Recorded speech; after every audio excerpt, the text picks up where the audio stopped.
بیوی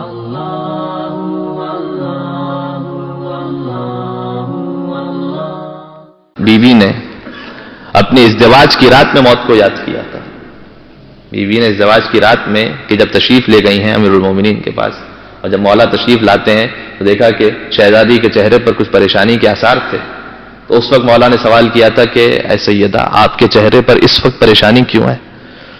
اس وقت بیوی نے جواب دیا تھا کہ یا امیر المومنین، آج میں اپنے بابا کے گھر سے آپ کے گھر منتقل ہوں، تشبہت، تو میں نے تشبیہ دی کہ مجھے یہاں بھی اس مقام پر ہمیشہ نہیں رہنا، مجھے ایک دن آئے گا کہ جب آپ کے گھر سے اپنی قبر میں منتقل ہونا ہے.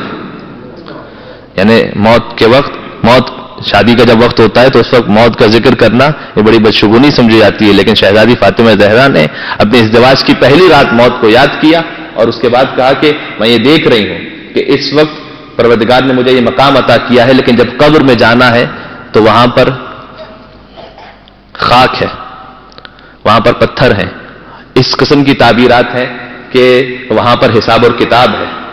یعنی بیوی سمجھا رہی ہیں اپنے چاہنے والوں کو. تو ازدواج کی پہلی رات بھی بیوی نے جہاں موت کو یاد کیا، قرآن کریم میں ہے وَضَرَبَ لَنَا مَثَلًا وَنَسِيَ خَلْقَهُ قَالَ مَن يُحْيِي الْعِظَامَ وَهِيَ رَمِيمٌ. لیکن موت ایک حقیقت ہے.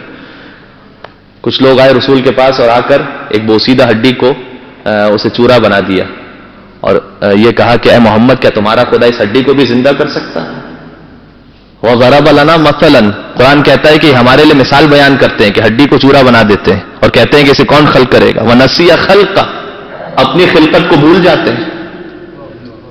یہ دوسرے جملے میں پہلے جملے کا جواب موجود ہے، البتہ ڈیٹیل کے ساتھ بھی قرآن نے بیان کیا. کئی ہم پر اعتراض کرتے ہیں کہ ہڈی کو مسل کر ہم سے کہتے ہیں اسے کون زندہ کرے گا، اور پھر وَنَسِيَ خَلْقَهُ، اپنی خلقت کو بھول جاتے ہیں. قَالَ مَن يُحْيِي الْعِظَامَ وَهِيَ رَمِيمٌ، رمیم یعنی پاؤڈر ہو چکی ہیں، یہ چورا ہو چکی ہیں، اب یہ کیسے زندہ ہوں گی؟ قل، اے رسول اللہ جواب دے دو، یحییھا الذی، اس ہڈی کو وہی زندہ کرے گا کہ انشأھا اول مرہ، کہ جس نے پہلی مرتبہ اس ہڈی کو خلق کیا تھا. یعنی اس وقت تو یہ چورا موجود ہے نا، جب کچھ نہیں تھا اس نے اس وقت خلق کیا تھا. وَهُوَ بِكُلِّ خَلْقٍ عَلِيمٌ، اور یاد رکھو کہ وہ ہر قسم کی خلقت سے آگاہ ہے، وہ جانتا ہے کہ کیسے خلق کیا جاتا ہے. یعنی اللہ نے اس آیت میں اس بات کے لیے بنی نوع انسان کو یقین دہانی کروائی ہے کہ تم کسی عالم میں مارے جاؤ، سمندر میں غرق ہو کر مر جاؤ، طبعی موت مر جاؤ، شہادت کی موت مر جاؤ، کسی بھی طریقے سے ہو، تمہارا جسم ٹکڑے ٹکڑے ہو چکا ہو، آثار ختم ہو چکے ہوں، یحییھا الذی انشأھا اول مرہ، ہر ایک کو وہی زندہ کرے گا جس نے پہلی مرتبہ انہیں وجود عطا کیا تھا، عدم سے وجود عطا کیا. وَهُوَ بِكُلِّ خَلْقٍ عَلِيمٌ، اور قسم کی خلقت سے آگاہ ہے.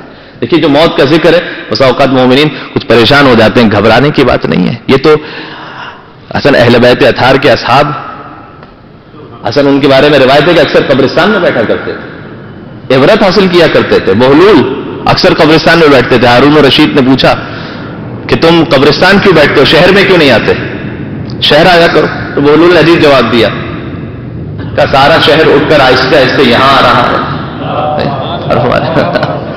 صلوات بر محمد و آل محمد.